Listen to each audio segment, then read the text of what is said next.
So I don't know, the theme of this movie, the title of this movie, and the movie poster with the person flipping you off, flipping gold, I don't know if it matches.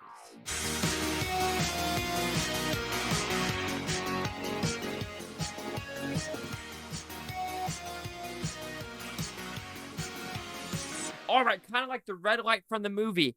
I thought it was called Flipping Gold because the poster was flipping me off. It's spinning gold. So now I'm an idiot.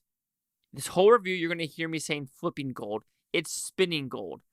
I blame the filmmakers and the poster.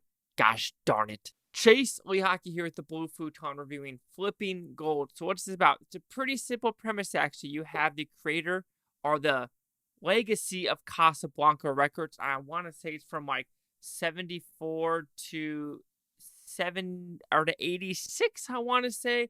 And who they signed Donna Summers, they signed Kiss, and then it also dives deeper into these other artists that were part of other companies, but they were getting the stiff arm. So Casablanca would kind of come in and take them, and then there'd be, the Black Mafia, the Irish Mafia. I don't know. There's a lot of themes in this movie. So did I like this film? I thought it was an overall okay film, but I thought some of the writing, some of the directing and editing styles, and how they decided to tell the story just felt a little off-putting and just completely disjointed. So let's talk about some positives of this film. I think it has a good production design as well as some good characters involved. I was more interested in the background characters because, of course, you have this main character, and how he was kind of telling the story was saying, it was very weird how he was telling the story because it was like him telling the camera that what was happening, but at the same time, talking to the person over here or talking to a person over here or sometimes just talking straight to the camera. And he was telling the story from a past tense style, but then it also felt present tense at the same time. Just how it was written, I don't know if I really liked how it was, but like I said, the acting involved was pretty solid, especially the background characters. I thought the background character like Dan Fogler probably had the best, and he was the most fun to pay attention to, even though his screen time was maybe in the 20 minutes out of the 2 hour and 17-minute movie. I think the music is spot on, like Kiss, Donna Summers, and other songs where you're just like, yeah, I'm popping to the groove of this song. This is a good groove. I'm joining it, and it elongates it. So it's not like a quick, 30-second clip here. No, we are going to go through the whole 3-minute song, and some people might be annoyed with that, but I thought it actually enhanced the story of okay, this is the whole song, because one of the story elements was a song was too short. How are we going to make this song longer? Because it was a very sexualized song, and so it was like a 3-minute song. People were like, I can't have sex to this song, so we got to make it a 17-minute song. One of the Donna Summers, she was the queen of sex or something like that. I'm saying that, I know that's 100% wrong. I'm completely sorry about that. But also going on that route of that whole sex song, that was some dirty dancing shit I wasn't expecting. That was the weird thing about the tone of this film.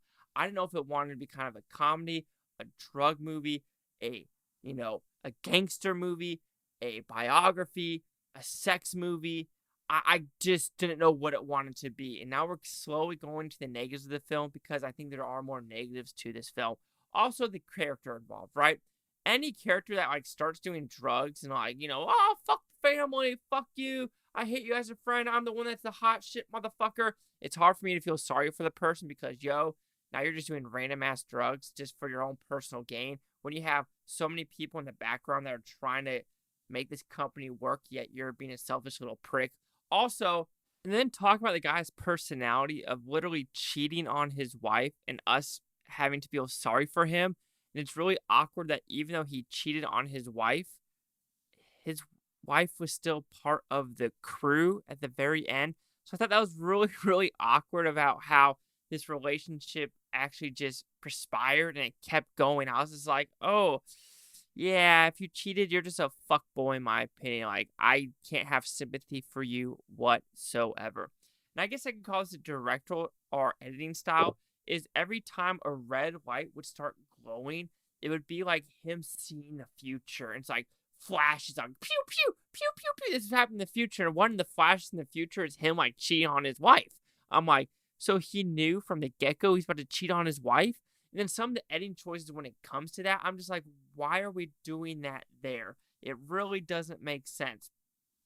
I just didn't like that whole him seeing to the future and he knew he was going to be a success story. And then you get all the flashes of what's happened in the past, what's going to happen in the future. And he's like, wait a minute, you got to believe this is true because I'm saying it's true. So it's just stuff like that where I was like, okay, I was entertained, but just some of the choices the directing and or the writing decided to do just wasn't smart in my opinion. And finally, this isn't going to be a negative, but I am very curious about this guy's relationship with Kiss. Was it that toxic? Was it that just butting heads? I'm curious because, yeah, I've heard things about some of the Kiss members are a little dicky. And this guy who ran the label is a little dicky too. So when you have a measuring contest, that's going to perspire basically too. But it makes me wonder how dramatized it is and how real it actually is. So overall, Flipping Gold, there's an interesting story somewhere, and I enjoyed most of the movie. I enjoyed the songs. I enjoyed the characters. However, when it came to the storytelling and having these weird flashbacks and just these weird just tonal shifts of like, oh, you want to be a comedy. Oh, you want to be a serious movie. Oh, you want to be a mafia movie. Oh, you want to be some dirty dancing shit. And it jumps around hardcore. Like, it would be like, in 51, now we're 67. And it would kind of just randomly stop saying what year we are in. Then it would finally go to a year. So you're like, what happened between that time period? As well as the debt calculator. Sometimes they would show the debt calculator and sometimes they wouldn't. So it's a weird edited style of movie, but it is entertaining. But I think there's a better story told somewhere else. And unfortunately, we didn't get it here. So Flipping Gold will receive a 2.5 out of 5 with Futon because at 50%. So see the critics news scores gave this one. It's Spinning Gold. So I'm an idiot. You're going to see something that happens in the beginning of this movie, but it's called Spinning Gold. 29% by the critics, 31 of them, 85% by the audience, fewer than 50. No critic consensus. Neil Bogart. Yeah, that's the guy's name. Wait a minute. It's directed by Timothy Scott Bogart. Does that mean he's his son? Oh.